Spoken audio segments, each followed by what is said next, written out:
পাবনা 1 আসন থেকে নির্বাচিত জনাব মোহাম্মদ নাজিবুর রহমান। ধন্যবাদ। মাননীয় স্পিকার, আপনাকে ধন্যবাদ।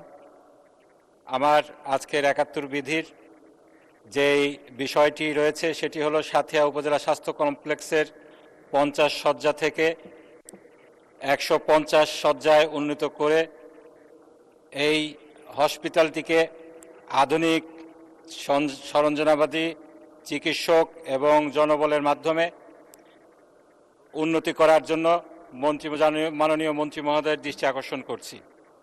মাননীয় স্পিকার, আমার নির্বাচনী এলাকা 68 পাবনা 1 সাঁথিয়া উপজেলার স্বাস্থ্য কমপ্লেক্সটি 50 শয্যা বিশিষ্ট। এই এলাকাটি 5 লক্ষাধিক মানুষের বাসস্থান। এখানে দুর্দান্ত প্রত্যন্ত অঞ্চলের যে সমস্ত জনগোষ্ঠী রয়েছে তাদের স্বাস্থ্যসেবা নিশ্চিত করার জন্য একটি মাত্র হসপিটাল রয়েছে, যেটি 50 শয্যা বিশিষ্ট। মাননীয় স্পিকার, আমি সাম্প্রতিক সময়ে এই হসপিটালটি, স্বাস্থ্য কমপ্লেক্সটি ভিজিট করার সুযোগ হয়েছিল। সেখানে যে মানবেতর অবস্থা আমি দেখেছি, 50 শয্যায়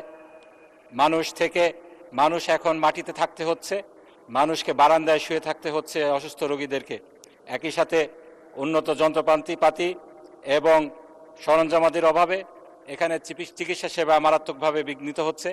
আমি আপনার মাধ্যমে মাননীয় স্বাস্থ্যমন্ত্রীর কাছে আবেদন করছি, এই স্বাস্থ্য কমপ্লেক্সটিকে অবিলম্বে 150 শয্যা বিশিষ্ট করে এটার যে সমস্ত আধুনিক যন্ত্রপাতির প্রয়োজন সে সমস্ত যন্ত্রপাতি অ্যাভেলেবিলিটি নিশ্চিত করে এখানকার স্বাস্থ্য কমপ্লেক্স এবং স্বাস্থ্যসেবার উন্নতি সাধন করা হোক। আপনাকে ধন্যবাদ মাননীয় স্পিকার। ধন্যবাদ।